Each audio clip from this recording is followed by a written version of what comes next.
కురుక్షేత్ర యుద్ధం ఈ భూమి మీద జరిగిన అత్యంత ఘోరమైన సంగ్రామం. యుద్ధం మొదలైన రోజు పాండవుల రథాలు సిద్ధంగా ఉన్నాయి. కౌరవుల సైన్యానికి నాయకుడు ఎవరో తెలుసా? భీష్ముడు. కురువంశానికి పితామహుడు, అపారమైన యోధుడు. ఆయన రాక తర్వాత కర్ణుడు కూడా తన రథంతో యుద్ధ భూమిలోకి వచ్చాడు. కానీ భీష్ముడు కోపంగా చేయి పైకెత్తి సీరియస్ గా ఇలా అన్నాడు: నేనున్నంత వరకు కర్ణుడు యుద్ధంలో అడుగు పెట్టరాదు. అతను క్షత్రియుడే కాదు అన్నాడు. కర్ణుడి గుండె చీలిపోయింది. కానీ అతడు గొప్పవాడు.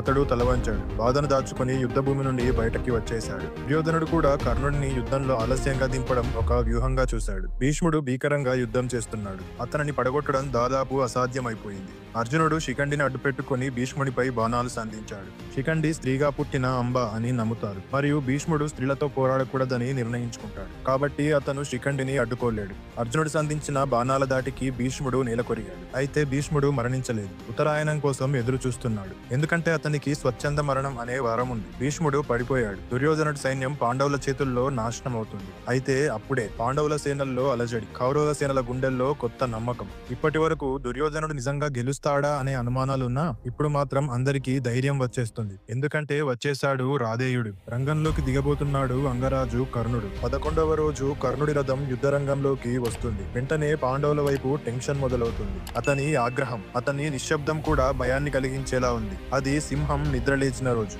సూర్యునిలా కాంతిని విరజిమ్ముతూ బాణాల వర్షంతో ప్రత్యర్థులను చీల్చుతూ ముందుకు సాగుతాడు. అర్జునుడి రథసారథి శ్రీకృష్ణుడు. అలాగే కర్ణుడి రథసారథి అయ్యాడు శల్యుడు. అయితే ఈ శల్యుడు శ్రీకృష్ణుడి మేనమామ, పాండవ పక్షపాతి. అతని మాటలతో ఎప్పుడూ కర్ణుణ్ణి తగ్గించే ప్రయత్నమే చేస్తాడు. శల్యుడు ఇలా అంటాడు: ఓ కర్ణ, నీవు అర్జునుడిని ఎదుర్కోగలవా? అర్జునుడు నరులలో ఉత్తముడు. శ్రీకృష్ణుడే అతని రథసారథి.